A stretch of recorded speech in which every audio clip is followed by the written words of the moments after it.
Alhamdulillahilladzi arsala rasulahu bil huda wa dinil haqq liyudhhirahu ala dini kullihi wa kafa billahi syahida. Asyhadu an la ilaha illallah wahdahu la syarikalah wa asyhadu anna Muhammadan abduhu wa rasuluhu alladzi la nabiyya ba'dah, amma ba'du. Bapak dan Ibu yang dirahmati Allah, puji dan syukur kehadirat Allah yang Maha Ghafur, kita bisa bertemu kembali dalam acara kajian Ba'da Zuhur ya. Terima kasih banyak kepada BKM Darul Ihsan ya, Masjid Darul Ihsan Telkom Gelong yang telah memfasilitasi keberlangsungan kajian kita ini. Mudah-mudahan apa yang kita laksanakan menjadi usaha sederhana dalam melanjutkan tradisi yang mulia. Bapak dan Ibu yang dirahmati Allah, episode kita masih mengenai hidup itu apabila menghidupkan sunnah Nabi Muhammad SAW. Materi ini menjadi penting karena merupakan respon kita ya kepada orang-orang yang dengan sengaja ataupun tidak mereka mencoba untuk menghilangkan kedudukan hadis ya, otoritas hadis dalam ajaran Islam sebagai sumber kedua setelah Al-Quran, begitu ya. Nah, kemarin di pertemuan pertama sudah dibahas bahwasannya di dalam Al-Quran surah Al-Hasyr ayat ke-7 ini ya, Allah Subhanahu wa taala berfirman, a'udzubillahi minasyaitonirrajim, wa ma atakumur rasulu fakhuduhu wa ma nahakum anhu fantahu. Allah berfirman, dan apa yang diperintahkan Rasul kepadamu maka ambillah, dan apa yang dilarangnya maka tinggalkanlah. Dalil ini ayat ini menjadi dalil bahwasanya semua ajaran Nabi Muhammad SAW terakomodir ya, terakomodir oleh ayat ini, meskipun ajaran perintah atau larangan itu tidak ada tertulis di dalam Al-Quran. Begitu ya. Jadi kemarin buktinya adalah sahabat Ibn Mas'ud ya, yang menjelaskan bahwa Rasulullah SAW pernah melaknat perempuan yang bertato ya, kemudian yang minta ditato, lalu perempuan yang mencukur rambut di wajahnya untuk bersolek ya, dan perempuan yang minta dicukurkan ya, lalu perempuan yang mengikir giginya hanya untuk berdandan, artinya dia mengubah ciptaan Allah. Padahal di dalam ayat Al-Quran tidak ada larangan itu secara detail, secara khusus. Ketika Ibn Mas'ud ditanya tentang mana dalilnya, mana ayat yang menjadi dasar atas larangan-larangan tersebut, maka Ibn Mas'ud membacakan surah Al-Hasyr ayat 7 ini ya. Jadi Allah Subhanahu wa taala sendiri yang sudah mengajarkan supaya umat Islam itu mengambil apa yang Nabi perintahkan dan menghindari ya, meninggalkan apa yang Nabi larang. Dan kata Ibnu Mas'ud, Nabi pernah melarang perempuan untuk bertato ya, kemudian mencukur bulu wajah dan mengikir gigi. Maka dengan landasan ayat ini sudah cukup mengakomodir semua perintah dan larangan Rasulullah SAW. Nah, Bapak dan Ibu yang dirahmati Allah, ini hadisnya ya. Nah, hadis dari Ibnu Mas'ud itu riwayat Imam Bukhari rahimahullah, hadisnya sahih. Nah, karena itu siapapun yang menolak sunnah dengan alasan tidak terdapat di dalam Al-Quran, sejatinya ia telah menolak Al-Quran itu sendiri. Nah, ini kalimat yang penting ya. Nah, nanti muncul ya, di zaman kita sekarang muncul lagi orang-orang yang mengatakan, oh itu tidak ada di dalam Quran. Nah, contoh ada yang mengatakan bahwa sholat 5 waktu itu tidak ada di dalam Al-Quran, begitu ya. Nah, itu tentu saja salah salah mengambil kesimpulan. Apakah dia itu memang tidak paham atau pura-pura tidak tahu ya, pura-pura tidak paham hanya untuk memuaskan ya orang-orang yang menyuruhnya untuk berbuat demikian. Nah, maka Nabi Muhammad SAW sudah bersabda dalam hadis riwayat Imam At-Tirmidzi, ya, ada juga yang membaca Turmuzi. Nabi bersabda, la ulfiyanna ahadukum muttaqian ala arikatihi ya'tihil amru min amri mimma umirtu bihi aw nahaitu anhu fayaqulu la adri wa ma wajadnahu fi kitabillahi ittaba'nahu. Akan didapati seorang dari kalian bersandar di atas kursinya, ya. Artinya dia punya situasi yang enak, punya kedudukan, ya. Kemudian datang kepadanya perintah atau laranganku, maka dia berkata, "Oh, aku tidak tahu. Dan jika kami mendapati di dalam kitabullah, tentu saja kami akan mengikutinya." Jadi didatangkan sunnah Nabi, dia mengatakan tidak tahu karena tidak ada di dalam Al-Quran. Padahal apa yang Nabi ajarkan, apa yang Nabi perintahkan dan larang, itu tidak selalu harus tertulis secara detail dalam Quran, tetapi merupakan manifestasi daripada ajaran Quran itu sendiri. Ya. Seperti misalkan sholat 5 waktu, kan, kemarin sudah dijelaskan, ya. Di Quran hanya ada perintah sholat 3 waktu. Tetapi 3 waktu itu Nabi nanti menjelaskannya adalah 5 kali, ya. 5 kali dalam waktu yang dikategorikan hanya 3, ya, siang, malam, dan subuh. Karena sholat siang ada 2 dan sholat malam pun ada 2, ya. Nah, Bapak dan Ibu yang dirahmati Allah, maka diancamlah orang-orang yang seperti ini karena mereka menginginkan sunnah Nabi, ya. Nabi SAW bersabda dalam hadis riwayat Bukhari, "Faman raghiba an sunnati falaisa minni," begitu, ya. Faman raghiba an sunnati falaisa minni. Nah, sekarang kita masuk pada pembahasan selanjutnya, yaitu pembahasan tentang otoritas hadis Nabi. Ya, Nabi Muhammad SAW sudah mengakui kedudukan sunnah, ya, kedudukan hadis dengan ungkapan ala wa inni utitul Qur'ana wa mithlahu.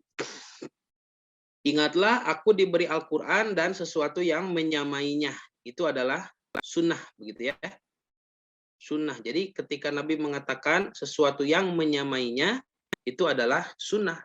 Jadi Nabi tidak hanya diberi wahyu berupa Al-Quran saja, tetapi ada juga firman Allah yang tidak masuk ke dalam Al-Quran, ya, yaitu firman Allah yang Nabi ajarkan berupa sunnah-sunnah. Seperti contohnya misalkan, tidak semua firman Allah itu masuk ke dalam ayat Quran.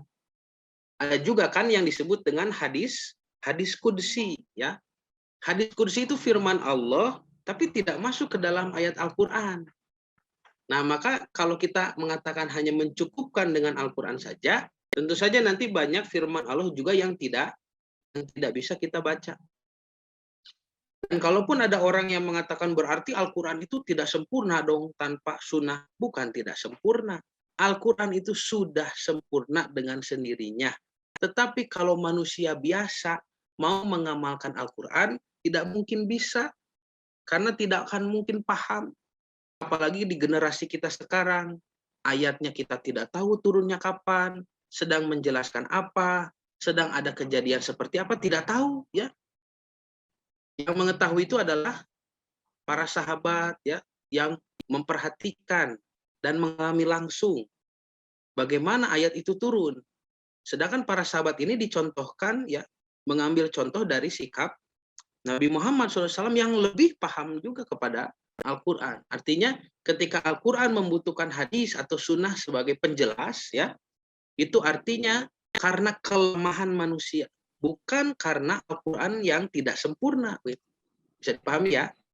Nah, kalau kitanya pintar, kitanya cerdas, kitanya paham seperti Nabi dan Rasul, ya tidak usah ada hadis dan sunnah, ya, karena wahyu turun kepada kita dan kita tahu sendiri, melihat sendiri bagaimana surga itu, bagaimana neraka itu, bagaimana ibadah yang Allah terima itu, ya. Nah, kita diberikan basyiroh, penglihatan, karena semua nabi dan rasul diberikan basyiroh, penglihatan, sudah melihat bagaimana neraka itu, nabi itu sudah lihat. Sedangkan manusia biasa tidak diberikan itu, tidak diberikan basyirah, karena itu bertanya kepada yang lebih tahu, bertanya kepada nabi dan rasul yang lebih berilmu, ya. Dalam rangka itulah sunnah dan hadis berperan untuk memperjelas Al-Qur'an, ya. Jadi bukan karena Quran itu tidak sempurna. Nah, maka di sini ya Nabi juga memuji para pembelajar hadis, ya. Kemudian sudah ini kemarin ya, sampai para ulama ya, para ulama pun Imam Sufyan Ats-Tsauri ya mewajibkan belajar hadis, kemudian Imam Syafi'i juga ya menyebutkan bahwa ciri orang yang bersih hatinya dan jujur lagi bertakwa adalah dia mempelajari hadis-hadis Rasulullah. Dan orang-orang yang tidak menyukai tentang hadis Nabi, tentang sunnah-sunnah ya, dan mempelajarinya itu adalah orang-orang munafik dan celaka. Itu ya. Nah, Imam Hakim menjelaskan andai saja banyak orang yang tidak banyak orang yang menghafal sanad hadis, niscaya agama Islam ini akan hancur, akan roboh karena tidak sampai ajarannya, begitu ya. Nah, sekarang coba kita akan mengenali apa itu hadis, begitu ya. Apa itu sunnah, begitu. Bapak dan Ibu yang dirahmati Allah, pengertian hadis sebagaimana dikemukakan oleh para ulama ahli hadis ya. Hadis itu adalah ma'udifa lin Nabi sallallahu alaihi wasallam. Segala sesuatu yang disandarkan kepada Nabi Muhammad SAW. Apa saja yang datang dari Nabi? Apanya yang disandarkan kepada Nabi itu? Tidak semua ya. Satu, qaulan ya, ucapan Nabi. Dua, au fi'lan atau perbuatan Nabi. Au takriron, tadi dua, sekarang tiga, au takriron atau persetujuan Nabi, au nahwaha dan yang lainnya. Nanti ada yang menambahkan au nahwaha ini adalah au hamiyah gitu ya, hamiyatahu atau hamiyatan, yaitu cita-cita Nabi. Jadi hadis itu apa yang datang dari Nabi berupa ucapan, perbuatan, persetujuan dan yang lain ya. Yang lain ini nanti ada yang menjelaskan, contohnya adalah cita-cita Nabi begitu ya.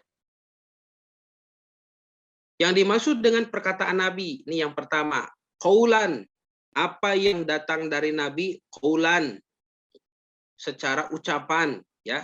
Disebutlah hadis itu hadis qauliyah. Hadis yang dikategorikan sebagai perkataan Nabi Muhammad SAW. Yang dimaksud dengan hadis qauliyah, ya, adalah perkataan yang pernah beliau ucapkan dalam berbagai bidang, seperti bidang hukum syariat, akhlak, akidah dan pendidikan, dan sebagainya. Tentu saja mengandung ta'abudi atau mengandung ibadah, begitu ya, mengandung peribadahan.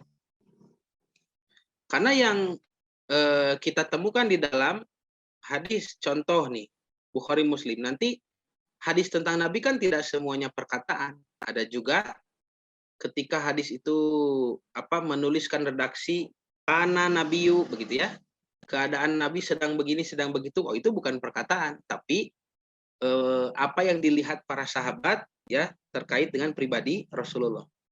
Tapi kalau hadis yang perkataan biasanya langsung mengungkapkan lafadz qala begitu ya. Qala Rasulullah sallallahu alaihi wasallam. Rasulullah telah bersabda, atau yaqulu bisa ya. Yaqulu ya. Rasulullah sedang bersabda. Anna Rasulullah sallam yaqul ya. Rasul pun sedang bersabda. Boleh. Banyak hadis-hadisnya. Misalkan ini hadis yang paling populer riwayat Bukhari Muslim, innamal a'malu binniyat, sesungguhnya amal-amal itu tergantung pada niatnya. Wa innamal likulli imri'in ma nawa, dan segala sesuatu itu ya tergantung dengan apa yang diniatkan. Nah, ini hadis riwayat Bukhari Muslim. Contoh ini adalah hadis qauliyah, hadis ucapan Rasul. Jadi menuliskan ucapan Rasul secara ya jadi secara tidak langsung ya. Ini Rasul yang bersabda ya. Jadi biasanya disebutkan juga sahabatnya begitu ya. Dari Abu Hurairah misalkan dia berkata, Rasul bersabda, isi hadis baru. Itu hadis qauliyah. Sekarang contoh kedua, hadis fi'liyah, hadis perbuatan.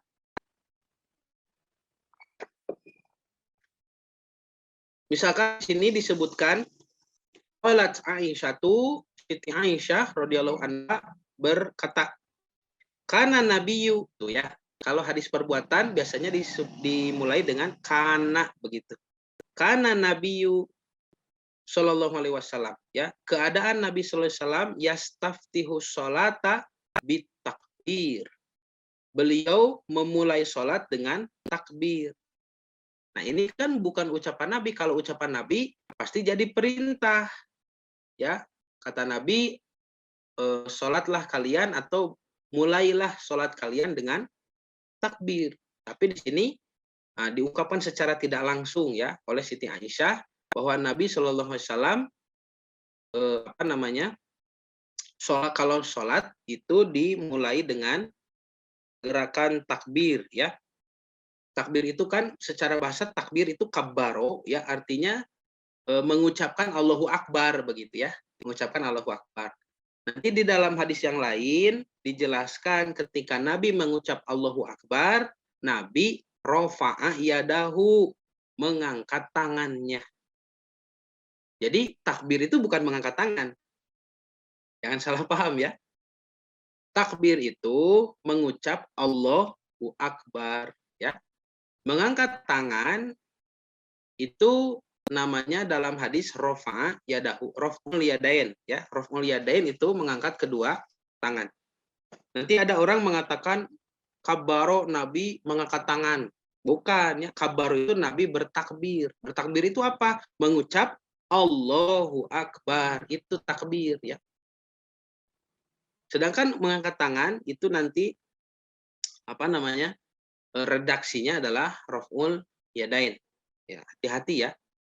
Nah, maka di sini disebutkan Nabi memulai sholat itu dengan takbir, dengan ucapan Allahu Akbar. Itu yastaftihu, istaftaha yastaftihu ya. Artinya tidak ada aktivitas lain sebelum takbir. Tidak ada aktivitas lain baik itu merupakan perbuatan ataupun bacaan ya. Sebelum takbir itu tidak ada bacaan apa-apa ya. Jadi ketika mau sholat Nabi tidak baca apa-apa, tidak ada ritual gerakan apa-apa, memulai sholat langsung dengan gerakan takbir. Nanti yang membedakan sholat sunnah dengan sholat wajib itu adalah iqomah begitu. Ya, jadi kenapa ada iqomah? Nah, iqomah itu dilaksanakan ketika sholat-sholat yang wajib ya, sedangkan sholat sunnah tidak pakai iqomah.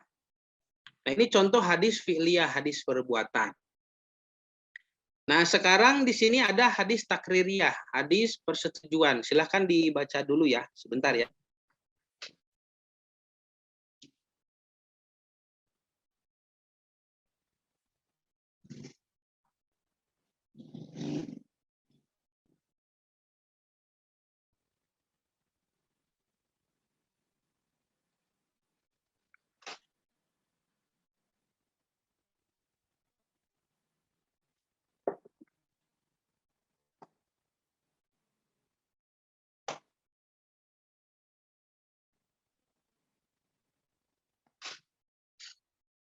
Baik. Ini ada hadis ya. Adegan Nabi Shallallahu Alaihi Wasallam dengan para sahabat sedang makan. Ya. Makanannya dihidangkan. Di antara hidangan itu ada semacam daging biawak begitu ya. Tapi bukan biawak-biawak yang hidup seperti di kita ya. Ini biawaknya biawak gurun begitu. Biawak gurun ya. Yang hidup di darat ya, di gurun hidupnya. Itu dimakan oleh satu kaum tertentu. Lalu Nabi SAW ada di daerah atau ada di budaya orang-orang tersebut ya. Ketika Nabi SAW disodorkan daging tersebut, Nabi tanya, daging apa ini? Lalu diberitahu kepada beliau ini daging ya semacam biawak kalau di kita ya, kadal besar begitu. Maka Nabi Shallallahu Alaihi Wasallam menjawab, la, oh tidak, mual gitu ya. Walakin lam yakun bi ardi qaumi, karena binatang ini tidak terdapat di kaumku, ayat cenah di Mekah manukia. Fa'ajaduni ya a'afuhu, maka aku merasa tidak nyaman begitu ya. Merasa tidak selera begitu ya. Merasa jijik kepada binatang itu. Tidak biasa orang Mekah itu, orang Quraisy tidak biasa makan seperti itu. Kemudian Khalid bin Walid mengatakan, fajtazaztuhu fa'akaltuhu wa Rasulullah Shallallahu Alaihi Wasallam yang zuru ilayya. Maka kata Khalid bin Walid, aku segera memotong daging itu dan aku segera memakannya. Sedangkan Rasulullah Shallallahu Alaihi Wasallam melihat ke arahku. Apa artinya? Artinya Nabi tidak melarang begitu. Karena makanan itu masuknya muamalah ya. Jadi muamalah itu boleh bebas sampai terbatasi oleh larangan. Sudah sering dibahas ya. Beda dengan ibadah. Ibadah itu diam. Jangan berinisiatif. Ibadah itu tidak boleh berinovasi, tidak boleh melakukan discovery apalagi melakukan penemuan begitu ya. Oh, begini cara ibadah itu, tidak boleh. Diam. Al-aslu fil ibadati mamnu. Pokok asal ibadah itu akan ditolak. Diam karena akan ditolak. Hatta yakuma dalilu ala amrihi, sampai ada dalil yang perintahkan baru kita melaksanakan. Kalau tidak ada perintah, diam. Itu ibadah. Kalau ini tentang makanan. Makanan itu masuknya kategori muamalah. Al-aslu fil muamalati al-ibahah. Pokok asal muamalah itu boleh. Hatta yakuma dalilu ala nahihi, sampai ada dalil yang melarang.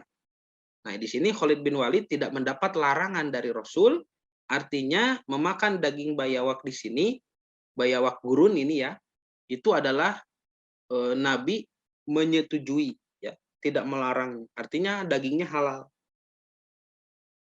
Nah, itulah yang disebut dengan takrir atau persetujuan Nabi. Artinya para sahabat melakukan sesuatu aktivitas di hadapan Nabi dan Nabi tidak mencegahnya. Artinya Nabi tidak keberatan. Artinya Nabi mengakui sebagai perbuatan yang bukan dosa. Artinya Nabi bersetuju dengan perbuatan itu. Maka menurut para ulama ahli hadis, hukumnya adalah seperti Nabi sendiri yang melaksanakan. Bisa dipahami? Sok sekali deui-nya. Yang dimaksud dengan persetujuan itu adalah amalan sahabat di hadapan Nabi dan Nabi tidak melarang. Jelas ya? Melakukan sesuatu di hadapan Nabi, Nabi tidak melarang. Ya, Nabi membiarkannya saja. Alias Nabi setuju, tidak apa-apa, silahkan. Maka hukum dari takririyah itu adalah hukumnya Nabi sendiri yang melaksanakan. Bisa dipahami ya? Kenapa? Karena Nabi tidak melarang. Artinya hukumnya itu adalah hukum Nabi sendiri yang melaksanakan. Boleh begitu maksudnya ya. Boleh. Banyak nanti hadis-hadis takririyah. Seperti misalkan lafadz adzan ya. Lafadz adzan itu kan tidak dari inisiatif Nabi, tidak juga dari wahyu yang turun kepada Nabi.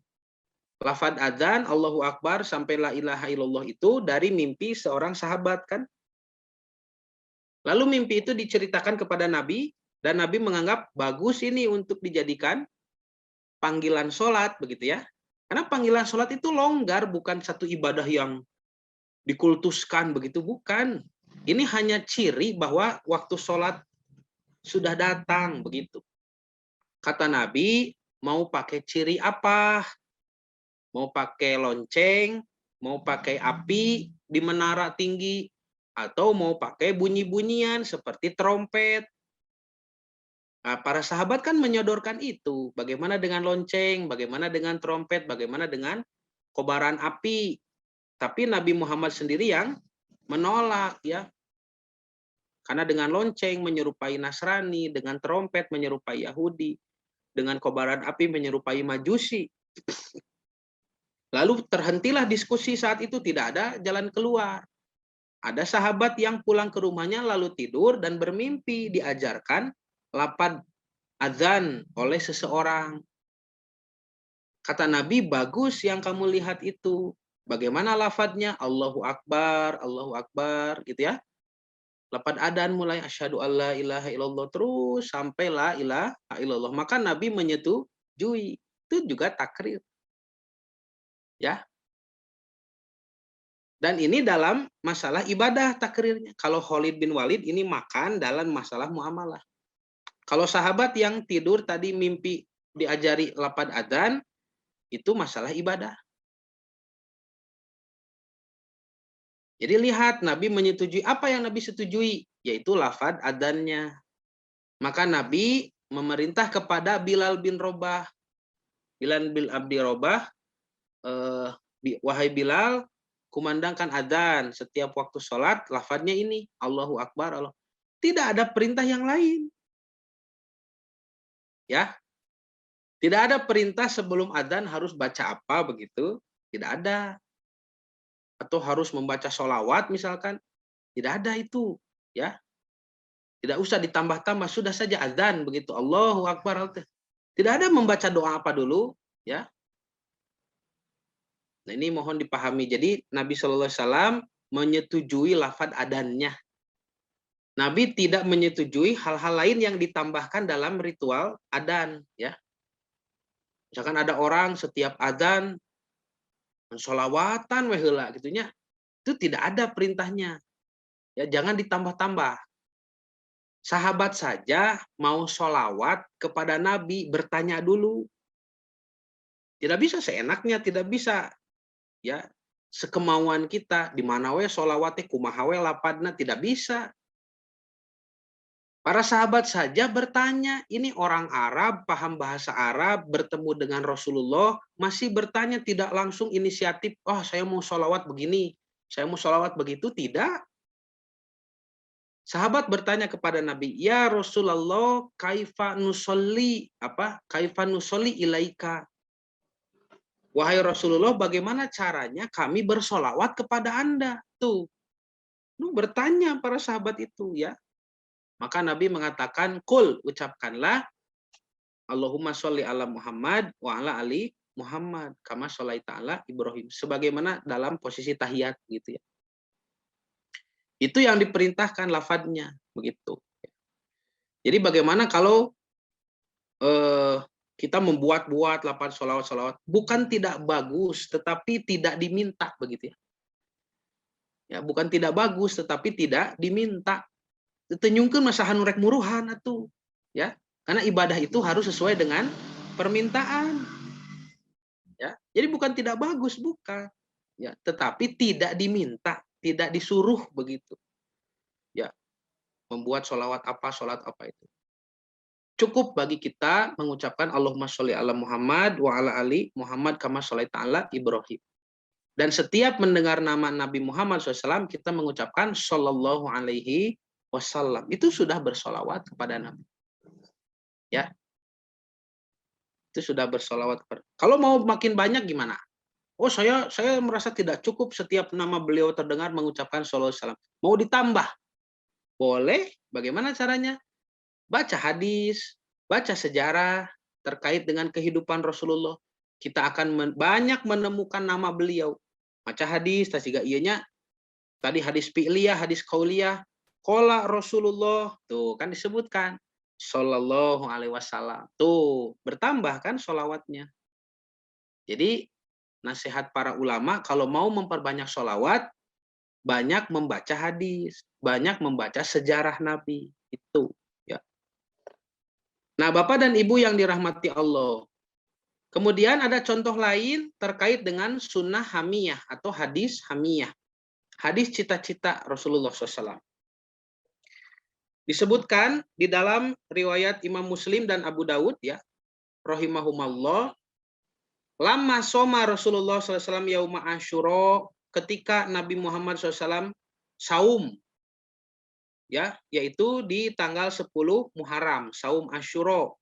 Wa amaro bisyamihi, dan Nabi memerintahkan untuk saum di tanggal itu, ya, tentu saja kepada para sahabat.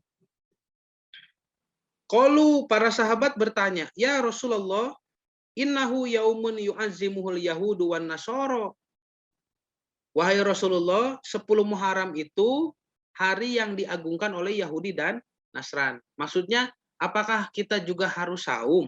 Gitu ya. Padahal di hari itu Yahudi dan Nasrani pun saum. Maka Rasulullah SAW bersabda,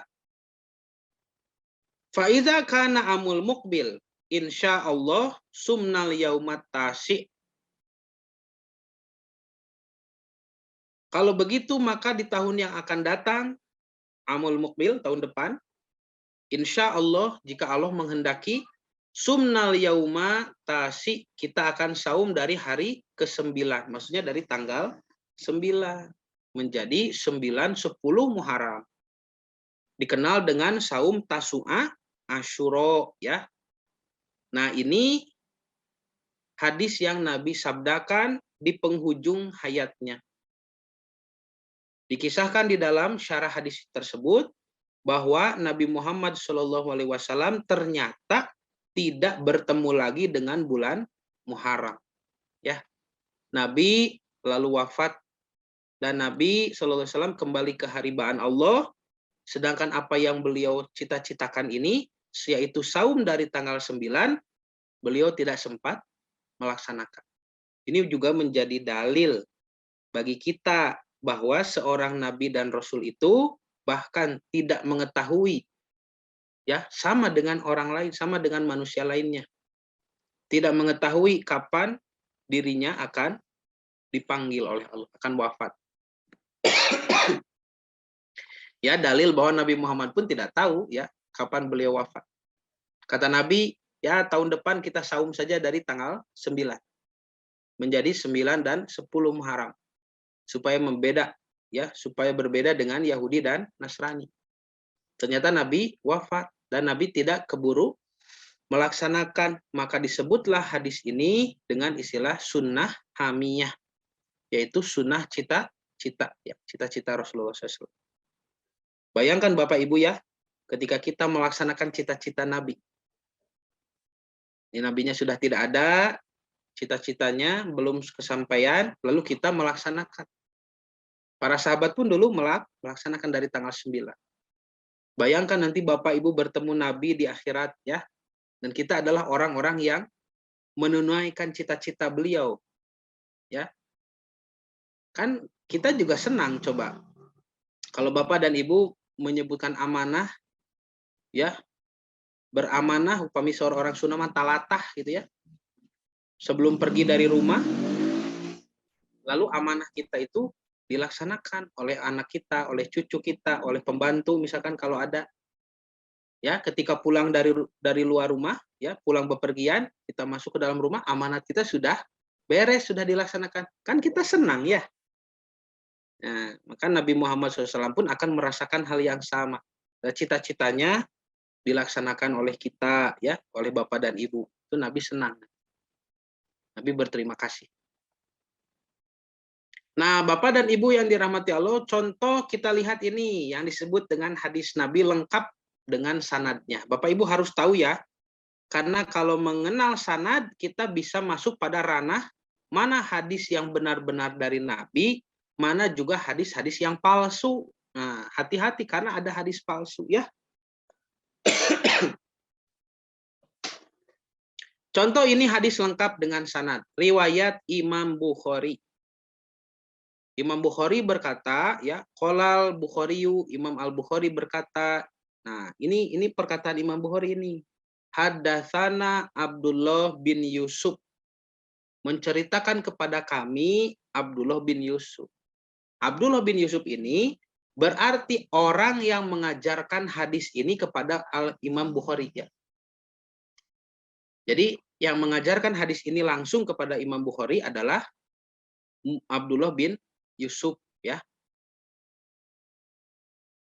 Kenapa di sini hadatsana menceritakan pada kami? Bisa jadi Imam Bukhari ketika menerima hadis dari Abdullah bin Yusuf tidak sendirian. Ya. Yang meriwayatkannya itu ada juga orang lain. Karena nanti ada lafaz hadasani menceritakan kepadaku, ya, kepadaku. Nah, kata Abdullah bin Yusuf ini sekarang, qala di sini ya, bisa dipahami. Jadi saling sambung menyambungkan informasi. Silih wartosan, gitu Pak ya. Saling memberitahu. Bukhari dari Abdullah bin Yusuf berkata, qala akhbarona Malikun. Mengkabarkan pada kami Malik. Kata Malik, an-Nafi'in dari Nafi. Malik menerima dari Nafi, gurunya. Jadi Bukhari menerima dari gurunya Abdullah bin Yusuf. Abdullah bin Yusuf menerima dari gurunya yaitu Malik. Malik menerima dari gurunya yaitu Nafi. Nafi ini sudah angkatan tabi'in, murid sahabat. Makanya Nafi an Abdillah bin Umar, dari Abdullah bin Umar, dari sahabat Nabi. Radhiyallahu anhuma, semoga Allah meridhoi kepada keduanya, yaitu Abdullah dan Umar bin Khattab, ya. Ini Abdullah putranya Umar, Abdullah bin Umar. Anna Rasulullah SAW qala, Rasulullah bersabda, kata Abdullah bin Umar. Ini isi sabdanya. Nah, jadi bisa dipahami ya. Ketika Rasulullah bersabda, ini berarti didengar oleh Abdullah bin Umar. Lalu Abdullah bin Umar mengajarkan sabda Nabi ini kepada Nafi. Nafi menyampaikan kepada Malik, muridnya. Bisa jadi beda zaman, ya. Maksudnya Malik ini bisa jadi tidak sejaman dengan Abdullah bin Umar, begitu. Ya, jadi hadis ini harus melalui Nafi. Nafi ke Malik. Malik mengajarkan juga kepada muridnya. Setelah Nafi tidak ada nih, Malik mengajarkan kepada Abdullah bin Yusuf. Abdullah bin Yusuf mengajarkan kepada Imam Bukhari. Makanya dilaporkan dengan redaksi seperti ini. Hadasana Abdullah bin Yusuf, qala akhbarona Malikun, an Nafi'in, an Abdullah bin Umar, anna Rasulullah SAW qala. Gitu ya. Apik sekali Pak ini ulama hadis itu. Bahkan dunia riwayat hadis itu jauh lebih apik daripada tradisi Bible, ya. Tradisi pengutipan, penulisan, penyalinan kitab Bible. Kalau kitab Bible itu, waduh, sulit ya. Dipertanggungjawabkan tulisan siapa ini? Siapa yang berkata? Disebut di sini Musa berkata. Benar tidak Nabi Musa dia mengatakan? Ya, siapa yang menulis Bible ini? Lalu dia tahu dari siapa? Siapa gurunya? Lalu siapa guru dari gurunya? Ya. Dan seterusnya sampai tersambung kepada Nabi Musa, ada tidak? Jawabannya tidak ada. Entah siapa yang menulis itu. Tetapi kalau hadis Nabi jelas siapa yang berkata, dari siapa menerima. Bisa dipahami ya? Nah, maka dari Imam Bukhari tadi sampai kepada Ibnu Umar, ini disebut sanad. Sanad, ya. Sanad, jalur periwayatan hadis. Lalu Rasul bersabda, kata Rasul, sholatul jamaati, sholat berjamaah itu tafdulu, lebih utama sholat al-fadzi daripada sholat sendirian, bisab'in wa isrina darajatan, dengan perbedaan 27 derajat. Tosweh. Sabda Nabi ini disebut matan, begitu ya. Matan itu isi hadis. Kenapa ini saya lingkari ya? Nah, ini lihat Bapak Ibu ya. Jadi, jalur hadis tersebut kita lihat. Hadisnya dari Nabi SAW. Nabi menyampaikan kepada Ibnu Umar kepada Nafi, Nafi kepada Malik, Malik kepada Abdullah bin Yusuf, Abdullah bin Yusuf kepada Imam Bukhari. Ini dari nomor 1 sampai 6 disebut sanad. Ya, isi hadisnya sholatul jamaati tafdulu sholat al-fadzi bisab'in wa isrina darajat, itu matan. Ya, ini harus dipahami komponen hadis. Ya. Lihat Bapak Ibu. Nah, ini namanya sanad dari 1 sampai 6 ini. Sedangkan isi hadisnya namanya matan, begitu ya. Nah, tambah satu istilah lagi. Dari Imam Bukhari, gurunya ya Abdullah bin Yusuf, ke Nafi, Malik, Ibnu Umar, sampai sahabat, disebutnya rawi. Rawi itu apa? Pewarta atau periwayat, begitu ya. Orang yang meriwayatkan. Imam Bukhari rawi bukan? Masih dikategorikan rawi. Tetapi karena Imam Bukhari adalah rawi terakhir, ada istilah khusus bagi rawi terakhir, yaitu mukharij, atau yang mengeluarkan hadis, ya, yang mencatat. So, Bapak Ibu dilihat dulu ya, ini.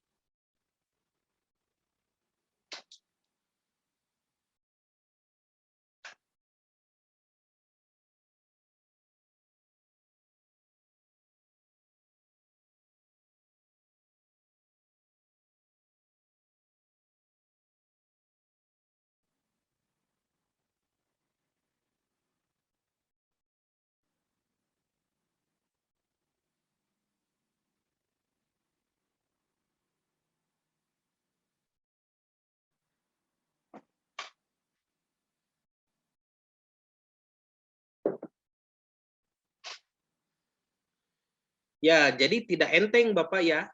Sebuah hadis itu dicatat oleh Imam Bukhari, lalu kita bisa baca sekarang, prosesnya panjang. Imam Bukhari itu ketika mendengar dari Abdullah bin Yusuf, kalau misalkan ditanya siapa yang mengajari Anda hadis ini, Abdullah bin Yusuf mengatakan Nafi. Kalau Nafi ini masih hidup, ya, bisa ditemui oleh Imam Bukhari cari Nafi. Rumahnya di mana begitu ya? Imam Bukhari kan orang Uzbekistan, ya, di Bukhara, di daerah Samarkand, ya, masuknya wilayah Persia, tapi rasnya itu ras Rusia, ya. Jadi Imam Bukhari itu rasnya ras Rusia, Pak, ya, bukan orang Arab, bukan, ya. Beda bahasa Arab, disangka orang Arabnya, bukan. Imam Bukhari itu orang Bukhara, Samarkand, Uzbekistan sana. Itu dicari. Kalau misalkan Nafi ini tinggalnya di Madinah misalkan, atau di Kufah atau di Basro, itu kan jauhnya berapa mil ya? Dicari ya, ditemui, didatangi, ditanyakan benar tidak Anda mengucapkan ini? Dan Abdullah bin Yusuf mendengarkan. Misalkan kata Nafi benar ya. Itu kalau masih hidup. Kalau misalkan sosok Nafi ini guru dari gurunya Imam Bukhari ini sudah tidak ada, wafat, mau bagaimana? Ya. Jadi Imam Bukhari harus pilih-pilih orang yang berkata itu adalah orang yang soleh, orang yang berilmu, ulama di zamannya. Jadi dari nomor 5, 4, 3 ini ya, itu kalau dikenal soleh, bahasa ilmu hadis itu sikot ya. Kalau dikenal sikot, syaratnya 2. 1, dia hafalannya bagus, tamu dobeti, dobetnya bagus, tamu dobeti. Dan juga punya adalah, akhlaknya juga bagus. Itu syarat rawi sikot. Akhlaknya bagus, ilmunya bagus, begitu. Nanti ada rawi yang akhlaknya bagus tapi pelupa. Itu mempengaruhi kualitas hadis. Bukan tamu dobeti, tidak sempurna hafalan, tapi dobetu kitabin. Dia mengandalkan catatan. Nanti catatannya hilang, catatannya terbakar, catatannya rusak. Mempengaruhi hafalannya. Itu kualitas hadisnya menurun. Karena tidak bisa dipastikan apakah ucapannya bercampur dengan ucapan sendiri, ya, ucapannya mengenai hadis Rasulullah bercampur dengan ucapannya sendiri, kan tidak tahu. Makanya tidak semua orang bisa jadi guru Imam Bukhari, ya. Orang-orang pilihan saja. Padahal sudah dipilih, tetapi jumlah guru Imam Bukhari itu ribuan, cobi. Ini menjadi dalil kalau beragama itu tidak boleh satu guru, ya. Matuh didinya guru teh. Silakan berguru kepada yang lain, ya. Lalu kita belajar membanding-banding. Kita meminta kepada Allah petunjuk, ya. Jadi jangan terus menyerap ilmu seseorang. Tidak ada ulama yang hanya punya satu guru, itu tidak ada, ya. Semuanya gurunya banyak. Dan berguru kepada ulama langsung, bukan kepada orang yang dianggap, ya, oleh manusia sebagai ulama. Tapi ulamanya sebenarnya. Ulama yang sebenarnya bagaimana? Kenali ciri-ciri ulama itu. Gurunya jelas. Muridnya jelas. Sanad ilmunya jelas tersambung. Karya-karyanya juga jelas. Dia menulis kitab. Mana karyanya? Ini karyanya. Eta ulama. Saha guruna? Oh, guruna iya tah. Ya. Dan gurunya ini punya guru lagi. Terus nyambung sampai kepada Nabi. Muridnya siapa? Oh, banyak juga orang yang belajar kepada beliau. Karyanya mana? Oh, dia karyanya banyak. Menulis kitab ini, menulis kitab itu. Itu ulama. Bukan orang yang tidak jelas gurunya siapa, ya, muridnya juga tidak ada, apalagi karyanya juga hanya memperkaya diri sendiri, ya, hanya cari muka. Nah, itu bukan ulama itu. Nah, maka Imam Bukhari pun mengumpulkan Bapak Ibu, bayangkan ini kita bahas satu hadis ya. Ada matan, ada sanad, dan rawi-rawinya ada 1, 2, 3, 4 ya, 5 dengan Imam Bukhari. Karena Nabi tidak disebut rawi ya. Ini satu hadis komplit. Imam Bukhari hafal hadis seperti ini 200.000 beserta sanadnya, beserta rawi-rawinya. 200.000 ya, kalau tidak salah. Mohon dikoreksi ya. Dari 200.000 hadis itu, oleh Imam Bukhari dipilih mana yang paling bagus, mana yang sahih. Nih, oh ini bermasalah, simpan. Dipilih, disortir, hanya masuk sekitar 6.000 hadis, ya, 6 sampai 7.000, 6.000 sekian hadis. Dari 200.000, hanya 6.000 saja yang dianggap paling bagus. Dan 6.000 hadis itulah yang dimasukkan ke dalam kitabnya yang terkenal, yaitu kitab Sahih Bukhari. Bentar.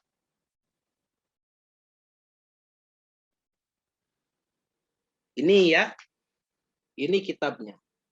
Al-Jami'us Sahih lil Imamil Bukhari. Ya, kitab kumpulan hadis-hadis Sahih oleh Imam Bukhari. Ini kitab Sahih Bukhari, 4 jilid ya. 4 jilid. Itu tidak sederhana Bapak Ibu, hadis itu ya. Jadi jangan pernah mengatakan wah tidak apa-apa hadis lemah, hadis doib juga, yang penting hadis. Jangan begitu. Para ulama sudah menghabiskan umurnya, sudah mencurahkan kemampuannya untuk menyaring hadis dengan ilmu-ilmu. Ya, memilah-milah mana hadis yang benar dari Nabi. Karena hadis sahih itu yang benar dari Nabi, persentasenya dari 75 sampai 100%.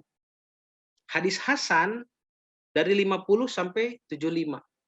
Hadis doib dari 25 sampai 50 ya. Mohon maaf, hadis hasan itu dari 25 sampai 50 ya. Hasan kan ada hasan lidzati, hasan ligoiri. Inilah nanti tidak usah Bapak dan Ibu hafal lah ya, asal kenal saja. Hadis doib dari 0 sampai 25% kemungkinan dari nabinya itu. Sedangkan hadis maudhu kan itu hadis palsu, sudah pasti bukan dari nabi tapi dari orang-orang yang tidak bertanggung jawab ya, yang membuat hadis-hadis palsu.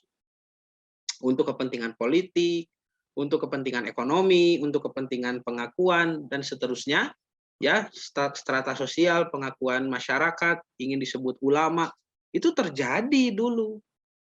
Itu tidak sederhana ya. Nah, ini komponen hadis ya, Bapak Ibu. Nah, sanad. Sanad adalah secara bahasa artinya jalur, jalan, yaitu jalan yang dapat menghubungkan hadis dari mukharij. Nah, mukharij itu pencatat hadis, tadi Imam Bukhari ya, kepada Nabi. Nah, seperti perkataan Imam Bukhari tadi, hadatsana Abdullah bin Yusuf, akhbarona Malik, an-Nafi, an Ibnu Umar, anna Rasulullah SAW qala, ini sanad. Maka satu jalur riwayat dari Imam Bukhari sampai kepada Nabi disebut satu sanad. Imam Bukhari hafal 200.000, bayangkan itu, dengan orang-orang yang bisa jadi berbeda, bisa jadi juga sama, ya. Nah, kalau digambarkan seperti ini, ya, ini istilahnya. Jadi Bukhari sebagai mukharij, pencatat hadis, menerima dari gurunya Abdullah bin Yusuf, dari Nafi, dari Malik, Ibnu Umar. Ibnu Umar posisinya sahabat, ya, Malik posisinya tabi'in, murid sahabat.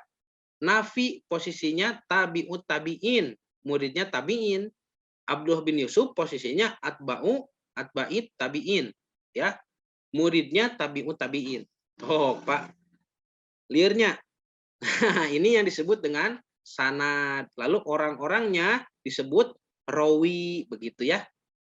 Ini pelajaran dasar ilmu hadis, ya, pelajaran dasar ya. Kalau di pesantren kami pelajaran budak tajijiyah, banyak pelajaran budak sanawiyah, budak SMP. Ya, ini sebuah sanad hadis tuh. Nanti Bapak Ibu, hadis bisa menjadi doib kalau kualitas dari rawinya bermasalah, hafalannya atau bermasalah juga adalahnya, akhlaknya. Itu secara toknun fi rawi, kualitas rawi yang buruk. Belum nanti masalah saktun fil isnadi, terputus di dalam jalur periwayatan. Contohnya apa? Misalkan nomor 4 dengan nomor 3 tidak sejaman dan tidak pernah bertemu, tapi mengatakan saya dapat dari nomor 3. Contoh saja ya, contoh saja misalkan Nafi dengan Malik ini tidak sejaman, contoh. Tidak sejaman dan tidak pernah bertemu. Lalu Nafi mengatakan saya tahu ini dari Malik. Itu kan bohong. Ya. Nah, itu bisa ditemukan. Bapak Ibu, ya, apakah orang itu sejaman atau tidak? Misalkan saya mengatakan nih. Ini saya ya, Lasanova mengatakan saya mendengar ucapan dari Bapak Soekarno. Bagaimana? Percaya tidak Bapak Ibu? Saya mendengar Soekarno berkata, gitu kan? Nah, itu kan tidak boleh diterima. Kenapa? Tidak sejaman. Ya. Nah, Imam Bukhari itu paling tidak menerima, ya. Tidak sejaman itu tidak diterima. Kalau dia sejaman, ya.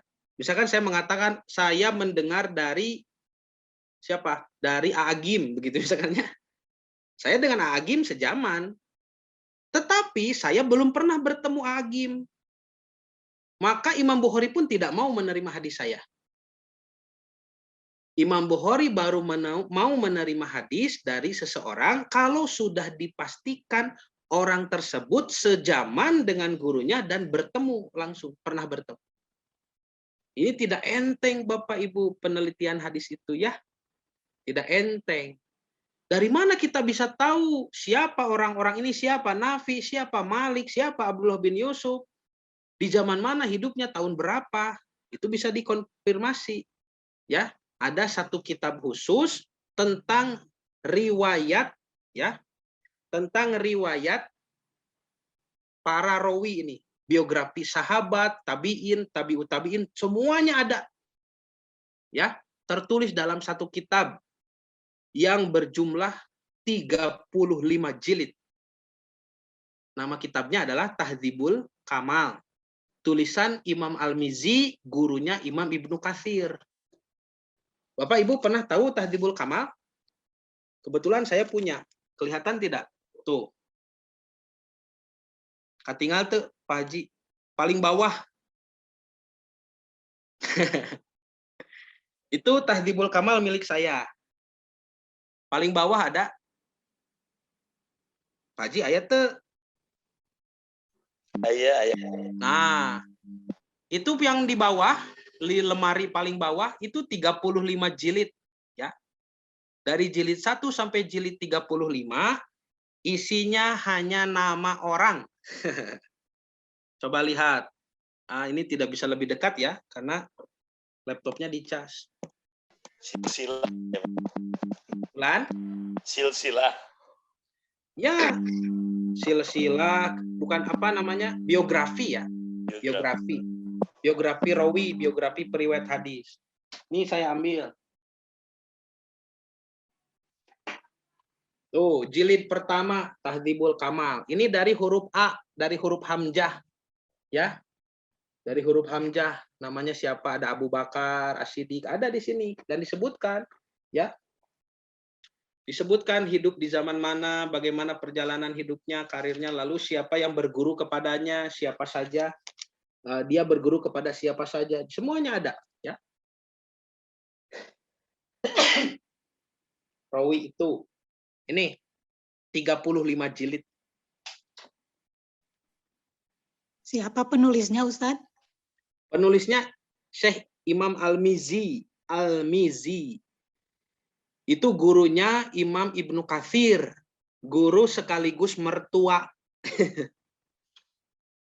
Jadi Imam Ibnu Katsir bisa menulis hadis, bisa menulis tafsir karena belajar hadis dari mertuanya, Imam Al-Mizi. Imam Al-Mizi menulis itu, Tahdzibul Kamal. Silakan ibu bapak mau beli, saya juga pesan dulu ini dari Mesir, ya. Ya. Oh, Ibu Rina ketinggal Ustadz, hebat ibu ya. Jadi kalau mau lebih lebih akrab dengan kitab Tahdzibul Kamal, kalau mau lihat silahkan datang ke rumah saya ya. Rumah saya selalu terbuka bagi orang yang mau belajar. Tingali sok. Badan aliti saha, Bapak Ibu hoyong uninga Abdullah bin Yusuf sok aya. Cari dari huruf ain. Abdullah itu banyak sekali ya. Cari Abdullah yang bin Yusuf, gurunya Bukhari dan muridnya Nafi. Lihat tahun hidupnya.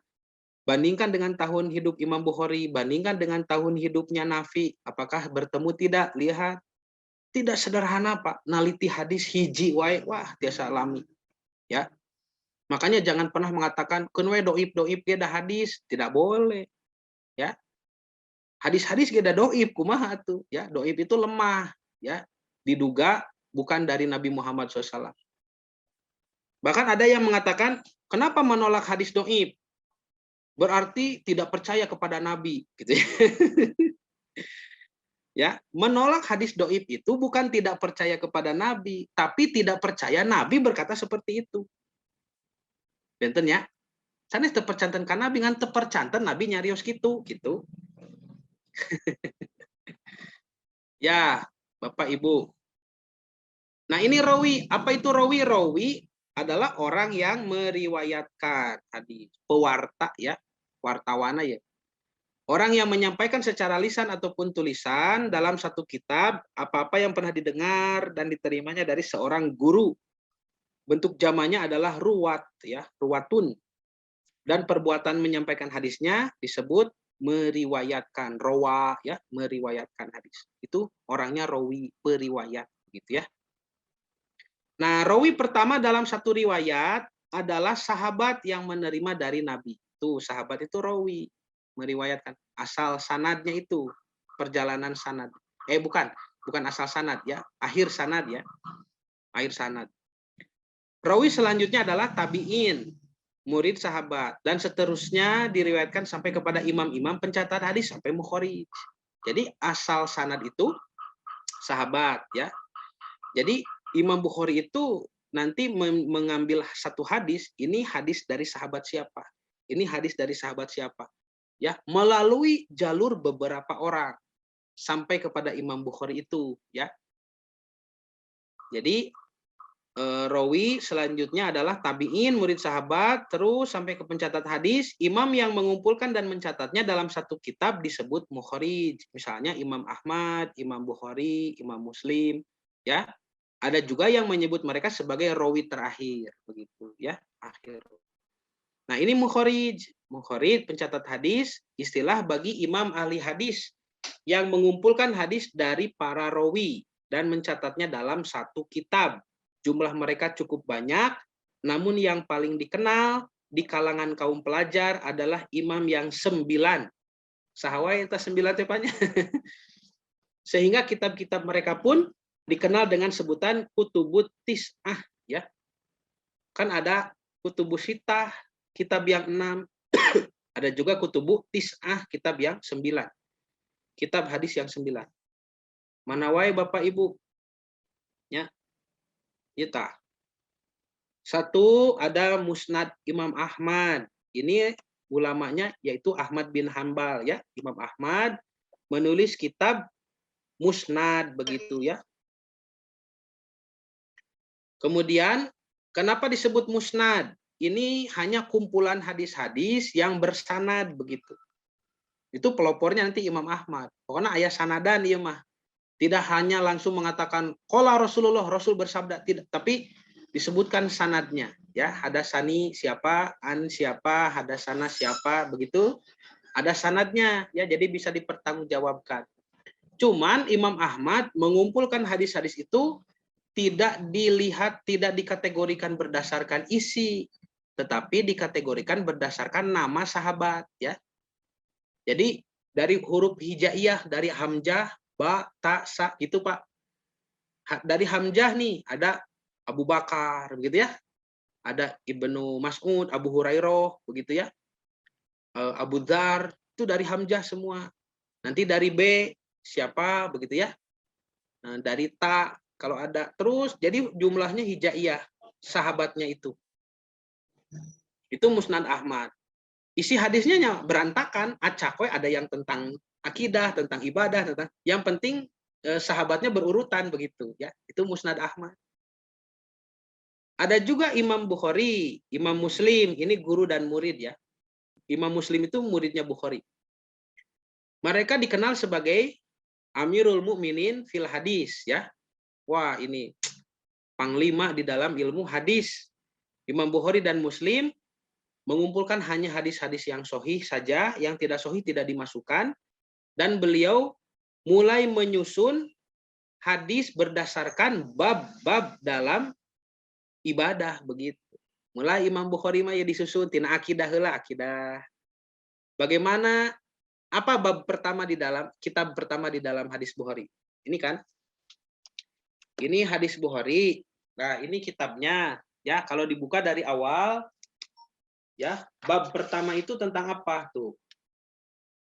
Bab tentang kitabu kaifa badil wahyi. Bagaimana wahyu datang kepada nabi begitu ya. Nah, itu kitab tentang bagaimana wahyu itu datang kepada nabi. Nanti setelah itu kitabul iman, kitab tentang iman. Lalu kitabul ilmi, kitab tentang ilmu ya. Nanti masuk ke ranah ibadah, ada kitabut toharoh, kitab tentang bersuci, baru kitabut sholat. Terus disusun babnya rapih. Nah, makanya orang yang belajar Islam itu bisa mudah mempelajari ya. Nah, itu Imam Bukhari ya. Makanya kitabnya sangat terkenal, Sahih Bukhari. Imam Muslim juga menulis Sahih Muslim. Ini Sahih Muslim. Tuh, bisa lihat ya. Nih, lihat nih, ini punya saya, Sahih Muslim. Kitab Sahih Muslim. Tuh. Ini kitab Imam Muslim. Imam Muslim, apa bedanya sahihnya dengan Imam Bukhari? Sebetulnya kualitas sahihnya tidak diragukan sama ya, tetapi Imam Muslim mencukupkan bagi rawi yang tidak bertemu dengan gurunya masih diterima begitu. Asal sejaman saja. Ya. Oleh Imam Muslim diterima ya. Jadi Imam Muslim, kalau saya mengatakan saya mendengar hadis ini dari Agim gitu ya. Dari Ustadz Abdullah Gimnastiar. Padahal saya belum pernah ketemu Agim. Itu oleh Imam Muslim bisa diterima. Karena kalau kita sejaman, ya kita bisa pernah mendengar apa ucapan dari orang tersebut. Saya jujur belum pernah bertemu Agim, tapi saya tahu apa yang pernah dikatakan oleh Agim. Saya lihat di televisi, saya dengar dari ya orang lain. Misalkan Agim mengatakan apa itu kalimatnya yang terkenal? Mulailah dari yang terkecil, mulailah dari saat ini, mulailah dari diri sendiri gitu ya. Mulailah dari diri sendiri, mulailah dari yang terkecil, mulailah dari saat ini. Kan saya belum pernah bertemu Agim, tapi saya tahu itu ucapan Agim. Atau jagalah hati begitu ya. Jagalah hati, jangan kau kotori. Nah, itu kan bisa diterima oleh Imam Muslim. Jadi Imam Muslim menerima rawi yang mengaku menerima hadis dari gurunya dan dia satu zaman. Tidak usah benar-benar pernah bertemu atau tidak diteliti sampai ke sana. Itu Imam Muslim, muridnya Bukhari ya. Nah, maka kitab Bukhari dan Muslim disebut kitab Jami'us Shahih, dua-duanya disebut saja Shahihain. Dua kitab sahih atau dua ulama sahih. Sahih Bukhari, Sahih Muslim. Selain dari kitab ini, selain dari dua ulama ini, tidak ada lagi kitab yang di dalamnya semuanya sahih 100%. Tidak ada lagi. Hanya ada 2 ini saja. Sedangkan yang selanjutnya ada Imam Abu Daud, Imam At-Tirmidzi, ada juga yang membaca Turmudi, Imam An-Nasa'i, Ibnu Majah, Baihaqi, ini tidak semua hadisnya sahih, ya. Hadis hasan, bahkan hadis doi pun dimasukkan oleh Imam Abu Daud. Tapi ada kepentingan, ya. Kenapa memasukkan hadis doib itu? Bukan semata-mata berdalil dengan hadis yang doib, tidak. Tetapi supaya menjadi pengetahuan kepada kita bahwa itu bukan ucapan Nabi, hati-hati. Ini doib, begitu. Atau bisa juga menjadi penjelas bagi riwayat yang sahih, ya. Jadi kalau ada hadis doib, tapi isinya berkesesuaian dengan hadis sahih, maka hadis yang doib ini naik derajat, kebantuan, ya. Disebutnya syawahid, ya. Aima ada kedah belajar ilmu hadis nanti, ya. Unik Pak belajar ilmu hadis itu. Seru, ya. Kalau di kalangan santri di pesantren suka ini belajar ilmu hadis. Kenapa? Nanti ada yang cacat rawinya di awal sanad, ada yang di akhir sanad, ada yang terputus sanadnya itu 2 rawi langsung, ada yang 1, ada yang menyembunyikan nama gurunya gitu, ya. Rawi mudalas itu tadlis, ya. Gengsi punya guru seperti itu. Lalu dia tidak sebutkan nama gurunya, dia sebut langsung nama guru dari gurunya. Nah, itu ketemu itu. Bisa dibongkar, ya. Jadi intinya Bapak Ibu, perjalanan hadis, ya, ucapan Rasul dari zaman sahabat kepada zaman kita ini melewati proses yang panjang dan tidak sederhana. Tetapi dengan apiknya dan disiplinnya para ulama, hadis-hadis itu masih terjaga sampai sekarang. Bayangkan 1400 tahun ucapan seorang Nabi Muhammad SAW masih bisa kita baca hari ini. Kebayang ku Bapak, sareng Ibu, kalau Imam Ahmad, Imam Bukhari, Imam Muslim tidak menghiraukan hadis. Tenan naon doib-doib kita hadis. Wah, berapa banyak ajaran yang ternyata bukan dari Nabi sampai kepada kita. Ini para ulama apik saja, para ulama sudah apik, sudah ketat menyeleksi hadis, masih saja ada yang mengamalkan hadis doib. Ya. Masih saja ada yang mengamalkan hadis palsu. Contoh hadis palsu yang populer apa? Hadis palsu tapi populer, ya. Utlubul ilma walau bisin. Tuntutlah ilmu meskipun ke negeri Cina. Itu hadis palsu. Bukan sabda Rasulullah itu. Tapi sudah keburu masyhur begitu, ya. Sudah keburu populer. Hubul waton minal iman. Cinta tanah air sebagian dari iman. Itu juga bukan hadis Rasulullah. Nah, begitu Bapak Ibu. Jadi Imam Ahmad disebut kitabnya Musnad. Imam Bukhari dan Muslim disebut kitabnya Sahih, Jami'us Sahih. Abu Daud, At-Tirmidzi, An-Nasa'i, Ibnu Majah ini dikenal dengan 4 imam sunan. Sunan Abu Daud, Sunan At-Tirmidzi, Sunan An-Nasa'i, Sunan Ibnu Majah. Nanti ditambah Al-Baihaqi juga menulis Sunanul Kubro, ya, dan Sunanus Sugro, Sunan Al-Baihaqi, dan Imam Al-Hakim menulis Al-Mustadrak.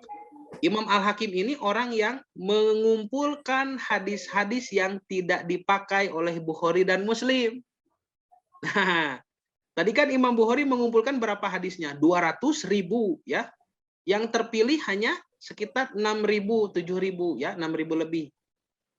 Artinya yang tidak terpakai berapa banyak, ya? Banyak sekali. Maka yang tidak terpakai itu oleh Imam Al-Hakim dikoleksi begitu, diperiksa lagi. Oh, ini ternyata masih bagus, masih sahih, ya. Dikumpulkanlah dalam kitab Al-Mustadrak Imam Al-Hakim. Nah, nanti kalau Bapak dan Ibu kalau membaca Quran itu ada tafsirnya, kalau membaca hadis juga ada tafsirnya. Nah, tetapi tidak disebut tafsir, disebutnya syarah, ya. Disebutnya syarah. Dan unik, ya Bapak Ibu, menamai syarah itu, kitab-kitab syarah itu nanti namanya disesuaikan dengan nama kitab hadisnya. Misalkan contoh, Imam Bukhari, syarah yang paling terkenal apa? Syarahnya Fathul Bari. Nah, Sahih Bukhari, syarahnya Fathul Bari, gitu, ya. Syarah Muslim, ya, hadisnya Sahih Muslim, syarahnya misalkan syarah Imam An-Nawawi, ya, Bisarhin Nawawi tapi min hadisi Sahih Muslim. Im begitu.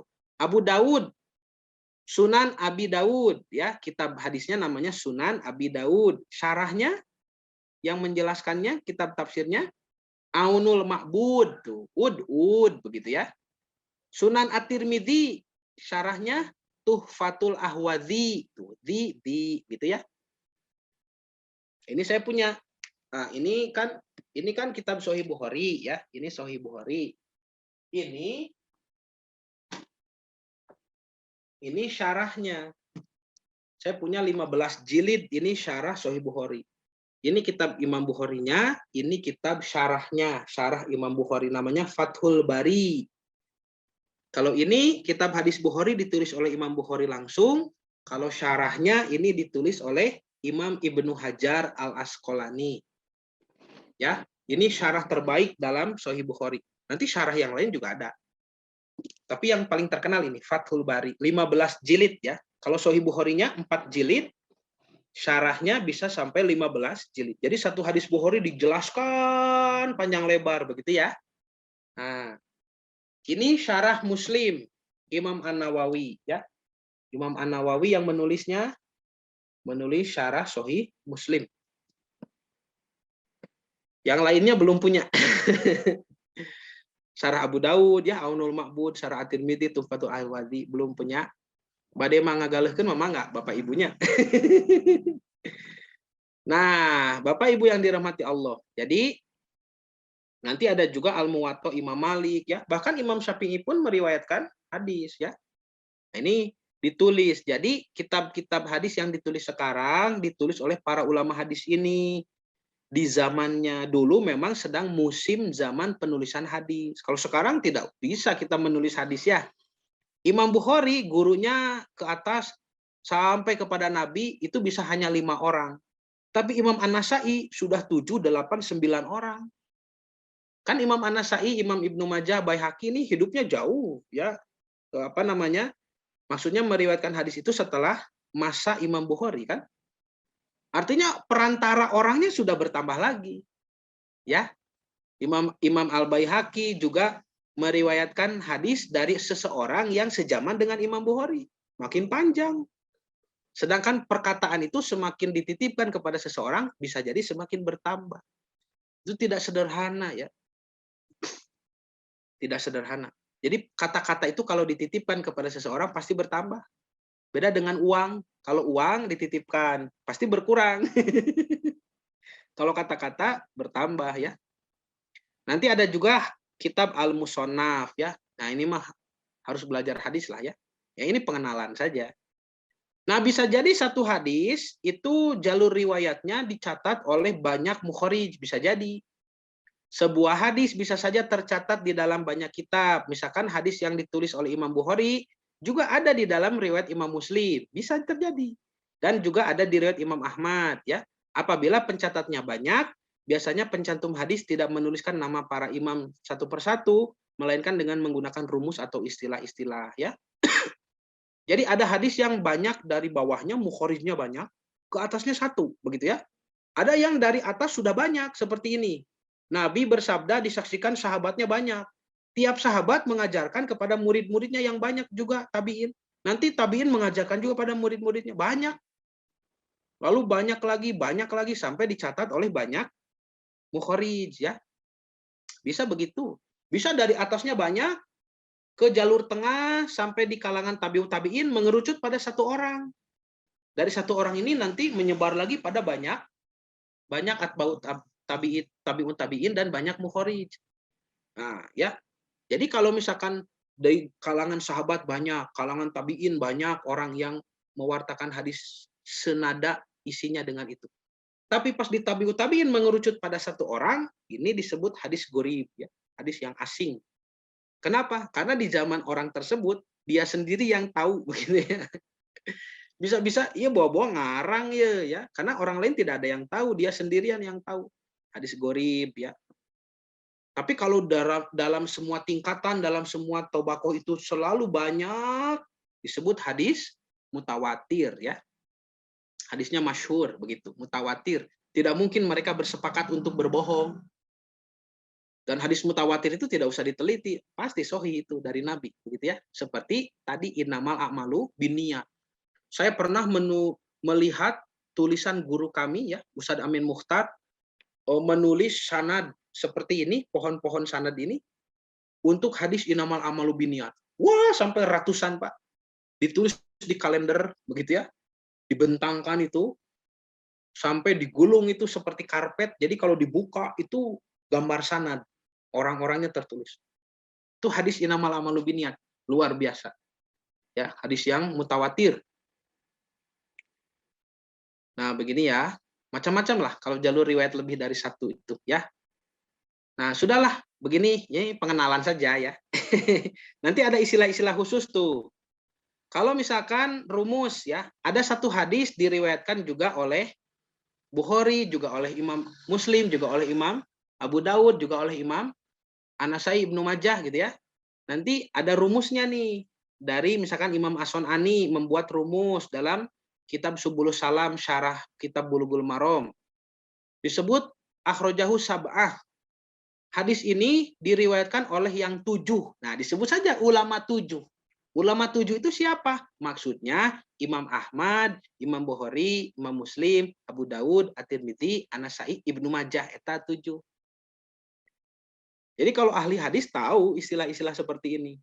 Akhrajahu sittah dikeluarkan oleh imam yang 6. Saha nu 6 teh?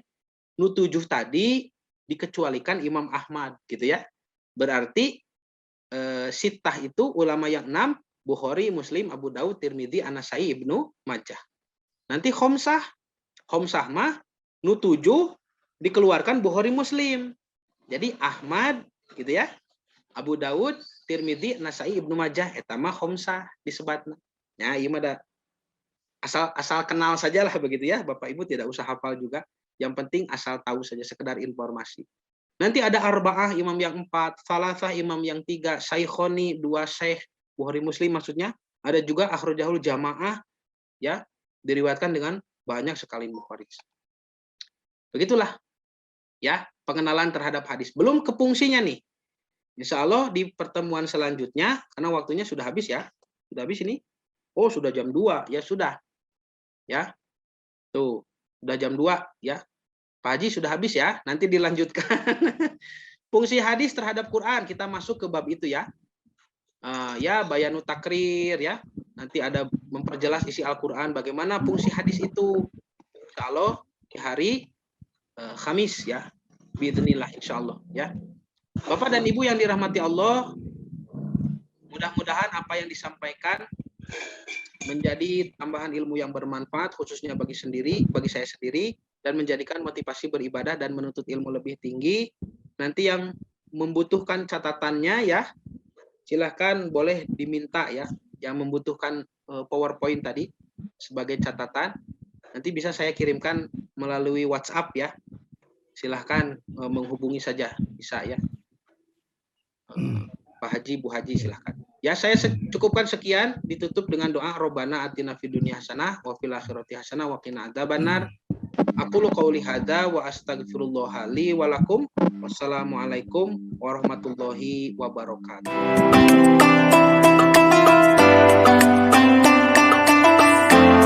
Dia dalam genggamanmu.